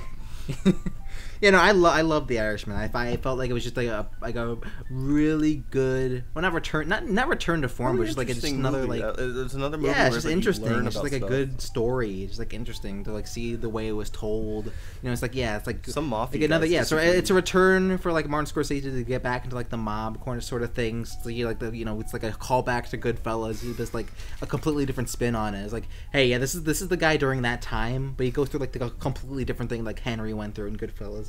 Like he wasn't just like having fun all the time. Yeah, it was good getting like a little bit more, I guess more, it's not all, because it's still an interesting, you gotta do your own interest and look into it, like a little bit of stuff about Jimmy Hoffa. I heard his name all the time, but I was like, what is this? And it's like, oh, I guess this is somewhat of a thing about it. Like there's some events that are like people are just like, nah, this is some cat, but like actual like mafia guys, like that one guy from the BuzzFeed videos, like, ex-mafia guy reacts to mafia movies. I'm watching The Irishman. I'm watching The Irishman. This is some shit. This ain't real. I'm playing Mafia too. Yeah. But like, I love those videos. Fucking suck. I hate them. Yeah, fuck that guy. Looking at it. I don't know. Ex-mob boss. Ex-mob boss plays mafia. Tony Soprano plays GTA 4. He was talking about The Sopranos. He goes like, a mafia guy talking to a psychiatrist, they would have killed him immediately. The message he's sending in this scene is 5 out of 5, but just on the basis of them going to a therapist, nah, This is 0 out of 10. They would have killed him easily, right then and there. Easily. It's not like he was keeping a secret. No, I don't know what his problem. You know, but fucking yeah, Al Pacino, like all the people in the movie just like did a fantastic job. Like Al Pacino like as Jimmy Hoff was like the best performance I thought. He probably could have gotten Best Supporting Actor. I thought he should have gotten Best Supporting Actor. I feel like that was kind of taken away. Yeah, but it's, you know, Marty gets into his bag. There's a lot of really cool looking shots in the fucking film, and like the technology. It feels weird because like he seems like he uses technology sometimes, but it's not really. Like it was like remember when he used Hugo? That was like a big deal. That was like his first 3D movie or something. Yeah. He I don't think he was like too reluctant to go to digital, but he seemed like one of those like older guys. Like, I'm gonna do it my way, and he just kind of transitioned over. Yeah, I love Hugo. Him using this technology just feels weird. And it's good, like him just like on the base, not the actual usage of it, like him on the base, like I'm gonna use de-aging technology. Like he would, I think Martin Scorsese would like, I'm gonna spend $500 million to make Robert De Niro not look like shit, with real cosmetics. But like, no, I'll just spend $100 million to make him look like he's 40 when he's supposed to be 20. But yeah. It's a very hit or miss with some of that stuff. Yeah. But like it is really impressive though. Yeah, some people look weird. Like Joe Pesci looks weird in some scenes. I was really fucking torn up when like you were telling me like, oh, when he's driving earlier in the movie, like, yeah, he's 40. It's like, no, he's supposed to be 20 something. He's supposed to be like in his like probably late 20s, early 30s at most, and he looks like he's 47. That is such bullshit. He looks like he's 40. He looks way too old. It's supposed to be like in 1940, and like the whole thing is like he's like in the like the late 80s, early 90s, where he's like 90 something. I don't know, but like it is rather impressive with the stuff, and the story is rather interesting. It is really fucking long, but then whatever. It's really good. And I feel like it's worth it. I don't really care. Like I feel like if you worry about the length of a movie, like you just shouldn't be watching it. I'm sorry. I think the later half of the film, when they get into Jimmy Hoffa, is like really fucking great. That's when I was starting to like, because I was a little bit like, all right, I'm a little tired. It's barely even about the Irishman. It's more just about like Jimmy Hoffa. It's the Jimmy Hoffa story. Yeah, I'm a little tired in the first half, but once like Al Pacino gets on the screen and starts being an asshole, like I love the scene where like he's talking to that Florida guy. Yeah, it's just like, that's how you dress? He's so offended, and it's just like, he needs to get this. You're 20 minutes late. I forget what for the exact specifics, but he needs to get a deal done with this guy, and just like, all right, well the guy is like clearly like, I'll work with you, and he's just like looking at his outfit, is like, no, fuck you, I'm not gonna work with you, and like he's like. He's being like offensive to him and like racist to him a little bit. It's like, whoa, stop. You people. And then you people. It's like, what do you mean, you people? He's so fucking like, know what? Fuck you. I'm just gonna keep being racist to you. He's like, yeah, it just didn't change. Yeah, it fucked him over. Yeah, but I don't know where I would put this in Scorsese's filmography, but it's definitely I think I like this more than Hugo, but I get it. They're two different kind of films. I don't know where you want to put it. Hugo's such a fucking like different film. I didn't even like think about it. Like I love Hugo, but yeah, I wouldn't put it on. Yeah, but I'm ranking them. Like Goodfellas, The Departed, Wolf of Wall Street, and Hugo's. I like this more than Departed. I think. Yeah. Better acting in The Departed. Like, I like it more than like shit like the. No one ever says this, but Jack Nicholson sucks in The Departed. His accent is terrible. I'm sorry. I'm not even from Boston. I was like, this is some shit. Oh, the ending shot. How we put in a rat in the ending shot? Yeah, there's no rats in the ending shot. He learned his lesson. Isn't like I forget? Wasn't the Irishman? He was just like talking to like the fucking people. He was ratting. There was no rat at the end of that. There's no rat at the end of the Irishman. Okay, so I guess we have like another. What are we on the worst movies? Oh yeah, you're I guess number one for our worst list, since we already gone through the best. Yeah, what is yours? We took the best. Now we got to take the rest. What? All right. Glem, what is that? I guess you don't have your worst list then. I guess I don't know. My worst of 2019 is a two-way tie. Okay, what is it? It's Aladdin, and it's Lion King. Okay, I did not hate Aladdin, but it is pretty bad, and it's not like immune from being on this list. Lion King is putrid. Lion King is. Did you watch Lion King finally? No. Yeah, no, I watched Lion King and it made me fucking walk out of the theater. So it's emphatic. I didn't care for Aladdin. I thought it was bad. Aladdin's I didn't think it was the worst thing ever. But I felt like, okay, this is the worst thing I'm seeing in the theater that I had to pay for. I did not hate it, but it was like if you put it at like a high part of like the worst list, or maybe in the mid, I'd be like, all right, this is acceptable. Like Lion King is like right where it needs to be. It's like yeah, Lion King. Yeah, it's just emphatic. It made me walk out of the theater. I hated looking at it. I hated seeing it. I hated hearing it. I just hated the movie flat out. It's just a soulless remake. It's the most soulless thing ever. Soul versus soulless. It's the most soulless. I got to see people put it like Blu-ray copies of like the scene I wanted to on Twitter where it's like the death scene. It's so yeah. I got past that. They put like a cartoon punch sound effect on it, I think, and it's just like.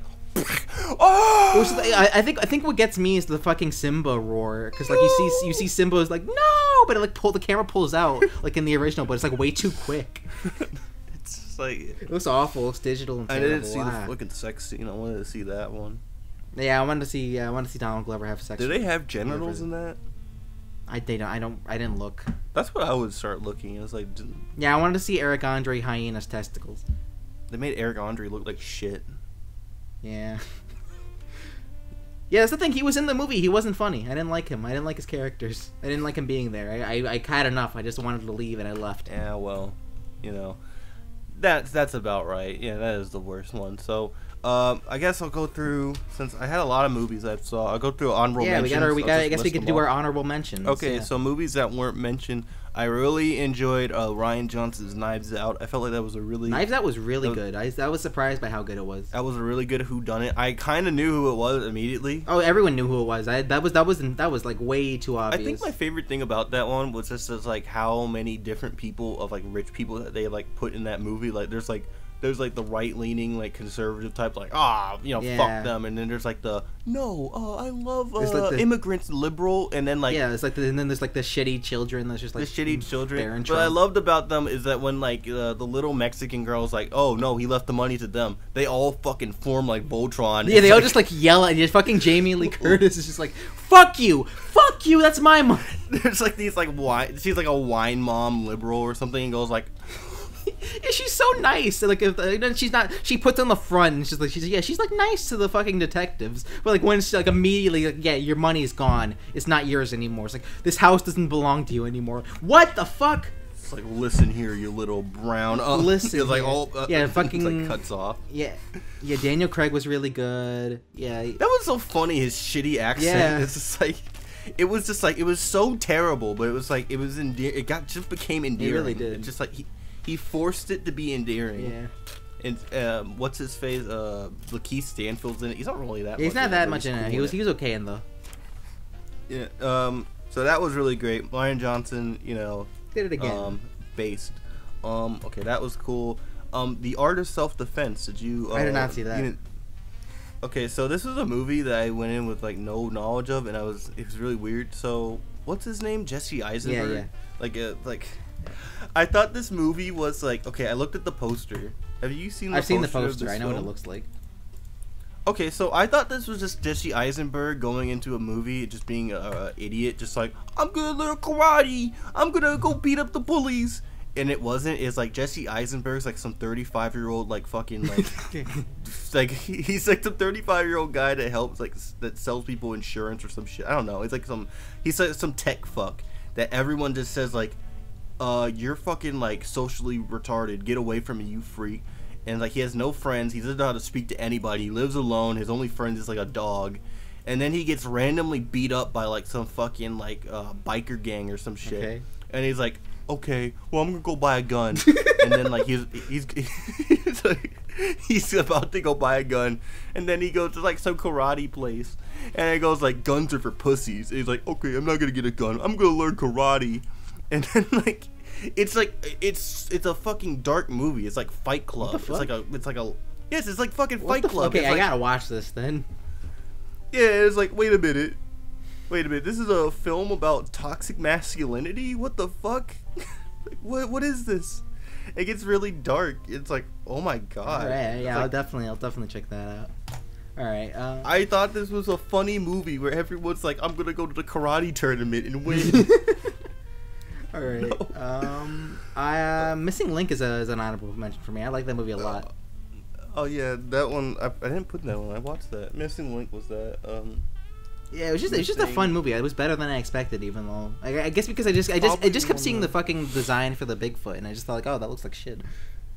I don't want to watch that. Ruben Brandt Art Collection. Yeah. It was a really good animated movie. Toy Story 4 was a really good animated movie. I just finished watching it. The I Lost My Body was really good. That one as well. Those are the good animated movies of the year. Yeah, and I gotta give it a hand to them. Yeah. I didn't put this one, but it was like number 6 on my list. It was The Lighthouse. Yeah, that's great too.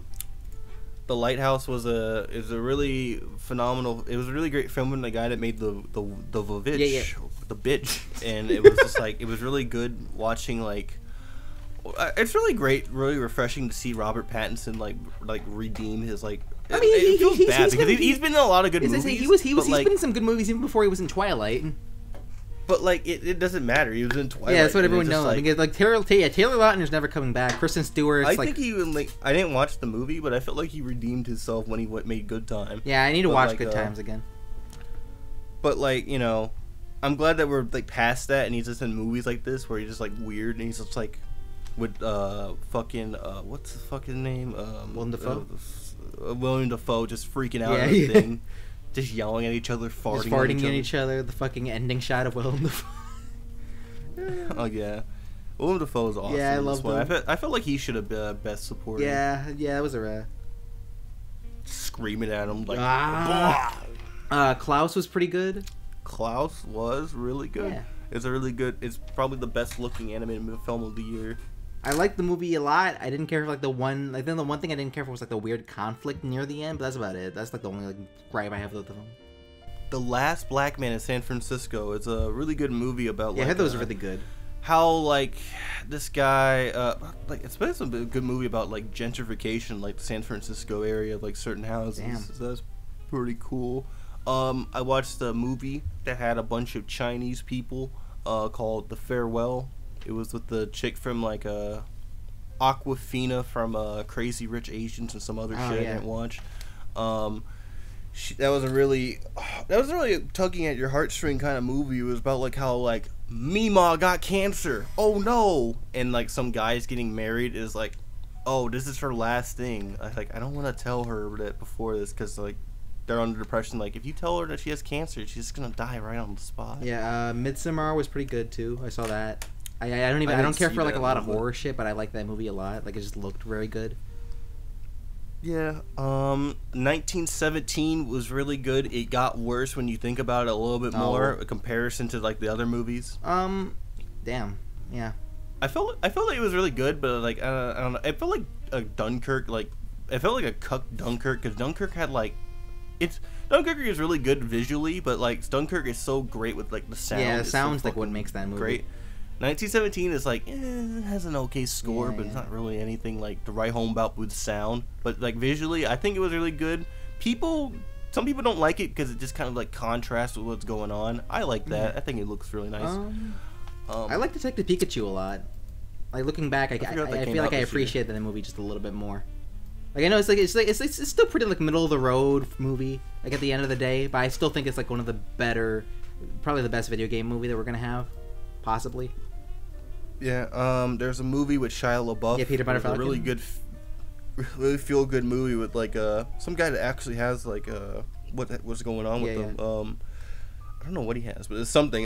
It was like basically it was Shia LaBeouf like some guy there's like a special needs person, I don't know, disabled and mentally handicapped person like breaking out of his like basically his own fucking prison. Like they treat him like shit in that fucking like mental whatever the fuck, and he just breaks out and meets up with Shia LaBeouf, and Shia LaBeouf's like, get away from me, you're fat and retarded, get away from me.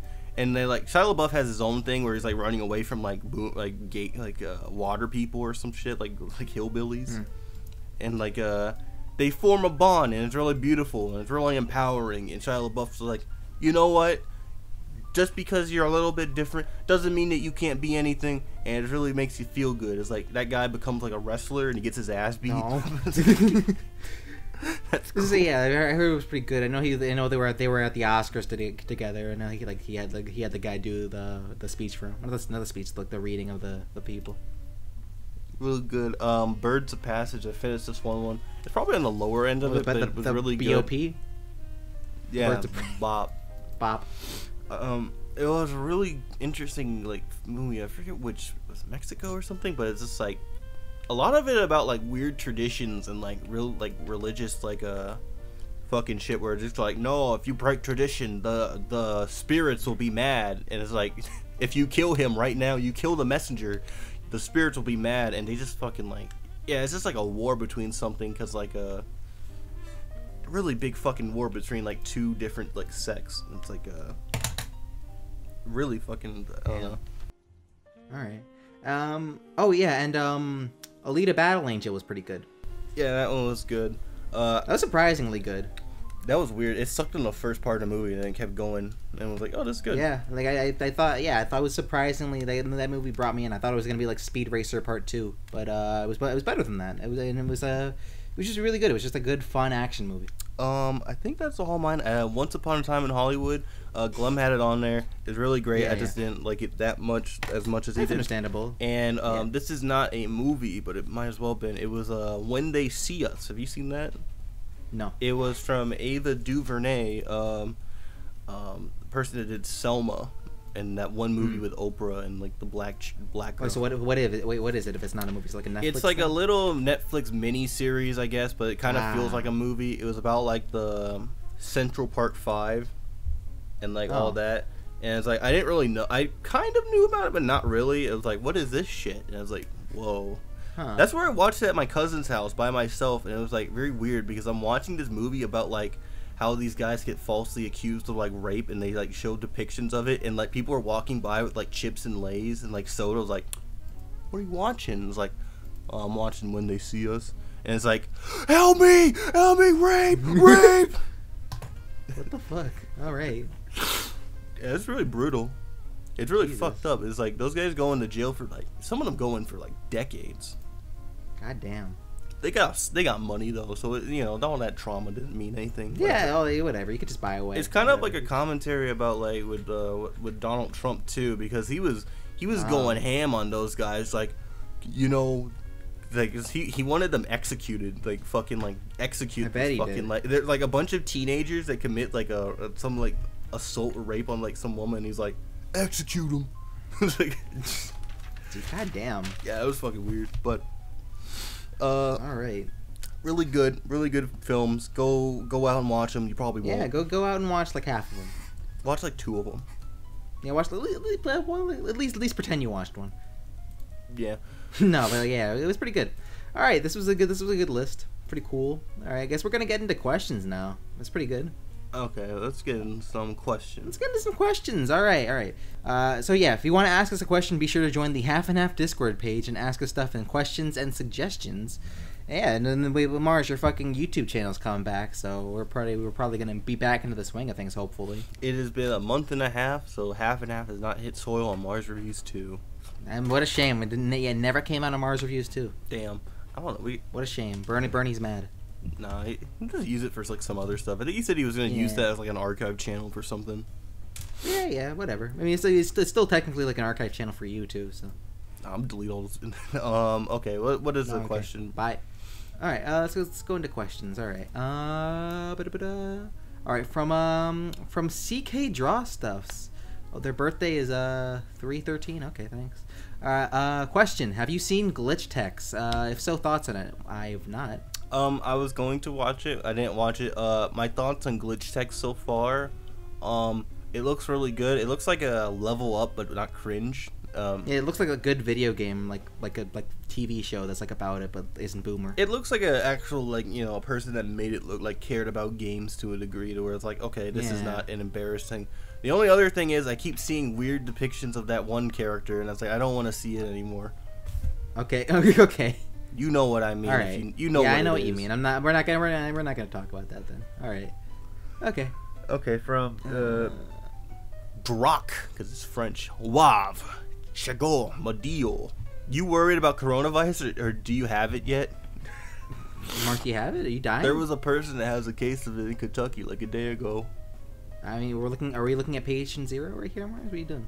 There's like a lot of people, like there's a lot of people that's just like out there saying like the coronavirus isn't that bad. It's like worse symptoms than the flu. And I was like, there's like thousands of people dying. It's like it's like people are dying for. I don't know. Maybe we should be worried about it, especially since we have a cure for the flu. We don't have a cure for the corona. So yeah, I don't know. I'm not old. I have a cold right now, so maybe I could be having it right now. Who knows? I'm about to go into town like in like 30 minutes. So I was gonna say I haven't gone into like a public like town in a while, so I don't know. I don't have it at all. I think it is really worrying because it's like all these events are like getting canceled to where the extent of like, because we were gonna go to New York Comic Con. I was like, what if it gets like? Oh yeah, that's gonna be hopefully something happens. Something happens with that one. It's still like a storyline that happens. And I was like, that shit's getting canceled. Like they just canceled South by Southwest. Have you seen that? What? Yeah, I saw that. What the fuck? They canceled. Yeah, because they're worried about Corona, and I was like, Coachella's like next month. Like they're gonna cancel that one too. And it's just it's like San Diego Comic Con. If you want to get the ball rolling on a fucking like disease, put it at San Diego Comic Con. You know, at first I thought I was gonna get like molested or raped at San Diego Comic Con. Now I have to worry about a deadly disease. Yeah, MomoCon. It's like a terrible. Maybe. What the fuck, man? You don't know. That would really suck because some people put like, I know some people that I think they put down some money for like rooms and shit. Oh. And it's like, ooh, I don't know if they can get a refund on that. I don't know. Jesus Christ, man. Someone asked, why do Western cartoons look so ugly? I think I don't know. I guess it's just like, I don't know. I guess that's just like the big thing to just to say. I think like a lot of things, like anime does this too, but I think Western cartoons kind of do this in like a way like they get really hung up on trends, I guess. Yeah, like way too much to a point where like, oh, we need to have the characters flossing. Not that one, but like on visual levels, like everyone got like once like everyone was like, we're gonna do thick outline UPA style stuff, and then they were like, okay, we're gonna do a little bit. Like, I don't know. I don't necessarily believe in the cow arts thing, but it is like depends, a little bit. I don't know. It depends on what you mean by just Western cartoons. Just like in general, you mean like the stuff that's just on like Cartoon Network right now, or just like in general, like both adult animation. They get pretty diverse. Yeah. I don't know why. It is just a matter of people just say Western cartoons like nothing, like there's no other style. Yeah, I think anime for the most part, because I think this would be into it, but like there's a lot of anime that look similar and look shitty, but like I don't know. Yeah. It's very. Yeah, it's just something you need to like think more about before just saying like Western cartoons look ugly.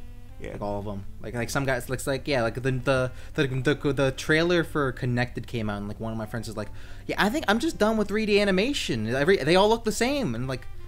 I mean, Connected looked. I just didn't like what the storyline was. Yeah, I don't like the story at all. It's just like, I don't know, like just like being so broad and saying like, oh, they all look the same, but like half of the movies. I liked how that looked, but like the problem with that one is just like the producers, like, and I trust them because it's like Phil Lord, Chris Miller. It's like, okay, I don't know about that. I trust them a little bit. Like, I'll give them. I trust them. I guess you can trust them a little bit, but I don't know. Like, I feel like if it's just like it comes out and it's just not what you want it to be, I don't know. You could just like, oh, I don't. They trust said, them I don't know. They were like, this is not really a front or like thing. It was like, because everyone was going like, is this a phone bad movie? And they were like, no, it's not. And it's like, okay. Well, I mean, you're probably full of shit, but like, I was gonna say, because I do kind of I don't mind the way it looks, or whatever. Okay, I could just get past that if I don't, whatever. I like how like the movie's gonna look. The characters' heads are. Have you looked at the main girl's head? It's like yeah, like I like her and the mom just look exactly alike. It's funny. I don't know. But they should have fucking released a better image and like that fucking boomer. Yeah, they're doing the family doing the soy face, but yeah. I don't know. I feel like I would have liked it better because the trailer is just like. You know, it's about a father getting out of touch with his daughter, and it's just like that could be okay if they had like a bonding movie. I feel like that'd be a better movie if you didn't have the weird like this average middle class family has to save the world from the evil robots. Like, okay, what? Yeah, I don't know, shit like that, but. I don't know. Western. Some of them are pretty diverse. Who knows? Yeah, it's the same. Okay, John Leguizamo. Are you guys looking forward to the new Animal Crossing? Which Nintendo IP do you wish they made a new game for, and what would be your dream game for that IP? Okay, so I don't give a shit about Animal Crossing, but I'm interested in like a little bit. Like, I don't care about like Animal Crossing, but I'm a little bit, because like I don't know, it just kind of looks like a boring, mundane game to me. But like I don't know, maybe if I had like maybe in like short bursts on the go, maybe this is a perfect game. I don't know. But IP I wish they made. They've been really slacking on fucking Metroid. Like they're working on it, but they're working on it. But they like fucked up in development, and they had made a really out of character video of like, hey, we fucked up on Metroid. It's delayed. I'm sorry. Wasn't it like, we're sorry. Wasn't it like Iwata died, but like wasn't it Iwata that was like going out there? You're like, oh. Yeah, it was like that was like one of the weird. I forget if it was him, but it was like it wasn't. No, it wasn't Iwata. It was like right before. This was like right after he died. I'm pretty sure it was someone else. It was someone else. But it was so weird because they would. It was so weird. Say anything about that, but like. Yeah, I don't know. I'm not really. I don't think I'm gonna buy the new Animal Crossing only because I'm not really in a position to be buying Switch games right now. But like whatever. Like even if I did, I don't know. I don't know if like Animal Crossing would be on my top. Personally, because I don't really play Animal Crossing that much. Yeah, so. I wish that they would. Oh, IP I would like to see more of. I would like there to be a fucking good Star Fox game again. I would want that nice. Too. I would want them to be like a. I want them to do F-Zero for like. Yeah, right. They never like touch him, and it feels because there's like an F-Zero port cart, like there's an F-Zero track in like the Mario Kart Switch, and it's like wow, that'd be really cool if it was actually F-Zero. Yeah, it's just like feels weird. It's like how they don't do anything with them, and it's like a. Mother, I don't want them to make a new Mother game because that guy probably doesn't want to do it. They are, but they're just not calling it Mother. Isn't it like Nestor or something? Oddity, I think. Okay, well I'm not in the know about that one, but like just their refusal to localize is just like so fucking weird. That's insane, yeah. I saw Golden Sun. Golden Sun was a pretty good game. I mean, like I guess they're already doing this now because the Kickstarter. But yeah, Wonderful 101 is gonna come out on Switch, PS4, and Steam. So win-win. Is that their game? I thought that was Capcom or whatever. Platinum. Well, I guess it's more Platinum, but yeah. I mean, like yeah, Platinum had the Kickstarter because Nintendo wouldn't give them the money because Wonderful 101 failed as fuck because it was on the Wii U. When are they gonna do anything with the legendary Starfy? Right, we need Starfy back. Yeah, fuck Kirby. yeah, I would like to see another Star. I like this. I like the DS game. Was the one I played. I think I got cucked out of a deal because like I don't think that game sold that much, so they were just giving them away. But like I remember I went to a Dollar General. It was like get Starfy for $5. I was like, oh. My friend got the new Mystery Dungeon game that came out. He says it's pretty good. I hear it's alright. Like I think it's getting like 6. I think it's getting like 6. No. It's like a real life friend, Chris. He's cool. But yeah, he tells me it's really cool. Like it looks alright. But I want like I want that game to succeed only so I can get an Mystery Dungeon Explorers game because I liked Explorers of Sky a lot and I want a remake of that. That'd be great. Well, I want to get my team back of Riolu and Eevee. Okay, King Typhoeus. What games have you played in your life that you feel made a significant impact on you as a person? I'm gonna say I don't know. I kind of want to say Unreal Tournament because my mom like that's a game me and her were able to like bond over because like she's my mom's like a gamer like actually like I guess that and. I would say also Fallout, like Fallout 3. What the hell? Yeah, I have a gamer mom. Yeah, she was into Unreal Tournament like while she was pregnant with me and shit like that. But like yeah, it's that's funny. Yeah, a funny visual of like this like really big pregnant woman's like leaning over a computer's like, oh, yeah, double kill. Yeah. It'd been funny if like. Never mind. Yeah, no. I would say Fallout's a pretty good one, like because that really got me into like things that I like. Like I like older 40s and 50s, like music from the 20th century. I like that a lot. It's a game I could bond with my mother over. Like she's playing Fallout 76 like right now. Like she's in love with Fallout 76. She loves that game. I think I would say Underground because I think it just kind of like influenced like certain appeals of like music that I like. Like I'm not like really into like I just like listening to like, that some of that type of music from that soundtrack like a lot. Like I would say that primarily I listen to like rap category stuff, but like I kind of like extend out for like those like weird punk bands for some reason. For like no reason, I was just like other than like oh they were on the Tony Hawk soundtrack. It's like and I just like I'm at work just like yeah fucking jamming the fucking like Goldfinger. Goldfinger. So I would say that would have a significant impact, and probably Dragon Ball Z, like the first Budokai game. Yeah, the first Budokai game. I think that was like the first thing, because like everyone has like a thing that they're really into, and they like start like pulling in knowledge of it, like, and it's so bad because it's just like, I know so much stuff about Dragon Ball Z, but I know nothing about mathematics or anything. It's just like, I wish I could switch those, but like probably the first Budokai game was like when I first understand like storytelling in a way. Yeah. Like, because what's going on? Saga. What's going on? Yeah. Like the seriousness of it. Like, oh fuck, Frieza. Oh fuck. Oh god, Yamcha's dead.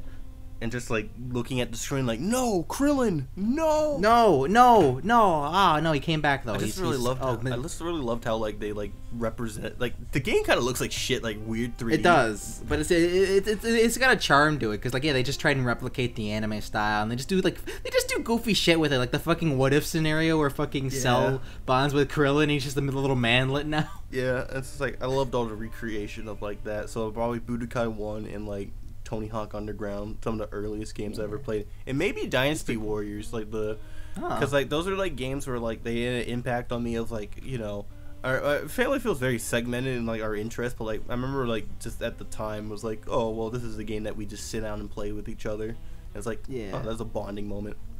Yeah, like Fallout and Unreal, they just got me into some stuff. Like even Half-Life as well. Like I feel like those games just conditioned me to be like a PC gamer, like I am now too. Just like, not just in general, just like also just like understanding storytelling for like, you know, Fallout and like Half-Life, and just seeing how like different perspectives, like, and yeah, it just got me into shooting stuff. Okay, next question from Sellout. Thoughts on The Wire? Question is more for Glem, since I know he's watched a little bit of it. And then I responded to them in the Discord chat. Yeah, I only watched a little bit of part 1 of season 1 of The Wire. It was really fucking good, the little bit I watched of it. I only stopped watching it because my Amazon Prime ran out. But other than that, it's really good so far. I'm probably going to get back into it this year.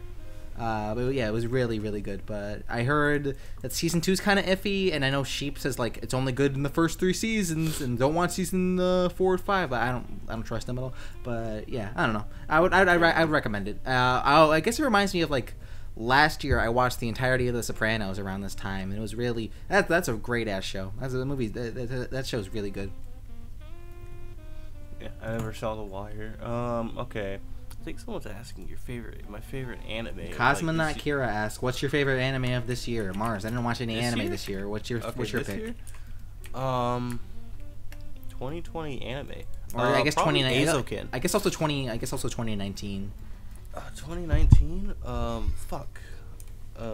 Shit. 2019 anime. What was one that I saw? I haven't watched a single anime in forever. The last anime thing that I watched was the Broly movie.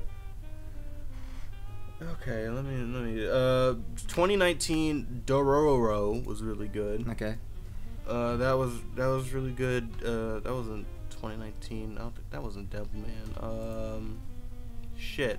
Yeah, Dororo for last year. I'm forgetting what it is. What came out last year. And 2020.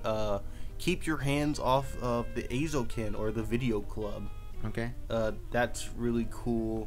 And Vinland Saga was really good last year. All right. There you go. There you go. Okay, someone asked Emil Shepard, what's your favorite Spy Kids and why movie and why? Mine's 3D. I have to say 3D. It's funny. Yeah, it's also the one I watched the most as a kid. Which one's like actually the best one? I guess 2. Yeah, 2's like the real renowned one that people like the most. Yeah, 2 is the best one, but the funniest one is 3D. Yeah. Okay. Yeah, from Transmission Rory. Considering that the Razzies are next week, which films do you think will win Worst Picture? That's a good question. I think that they'll either be like a two-way thing between The Fanatic and Cats, because I think like Cats is like a motion. I think Cats will win because it's just a big motion picture, big like, motion piece picture. of shit. But I think Fanatic is just like so weird because you just see fucking what's his name, John Travolta just act like he's not acting like he's a literal like a mentally like retarded person just fucking around. Maybe that's just more embarrassing to the Razzie I guess audience. I don't know. So yeah, sometimes they're weird with their things. Because I don't know. They might pick the more popular one probably. It's gonna be Cats. Yeah, I'd say it's either no one cares about Rambo, no one cares about Medea, no one cares about The Haunting of Sharon Tate. So yeah, it's probably gonna be Cats. Maybe they might think it's funny if they're just like, we'll give the worst Razzie to Fred Durst. Yeah, he'll actually be up there. Yeah. Well, that was the Half and Half podcast. Yeah. I gotta go eat big fucking greasy chicken with my dad. Yeah, so your in channel's coming back at least, so we're like hopefully No, getting back I'm into the never swing of making things. videos again. Yeah. I was just whining about it just so I can. just to get YouTube clout. Yeah. I got 1,000 followers on Twitter for it. You lost 5,000 followers on YouTube. I lost 90. I lost. Actually, it was 10,000. Okay.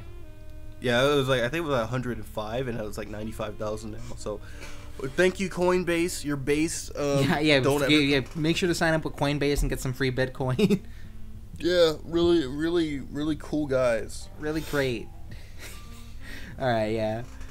Thank you for listening to the Half and Half podcast. You follow us on Twitter, all that shit. Get out of here. Follow that and listen to us on Anchor or Apple Podcasts, all that shit. All right. Thank you guys for watching, and we'll fucking listen to you guys later. Get out of here. Bye. Bye-bye. Bye.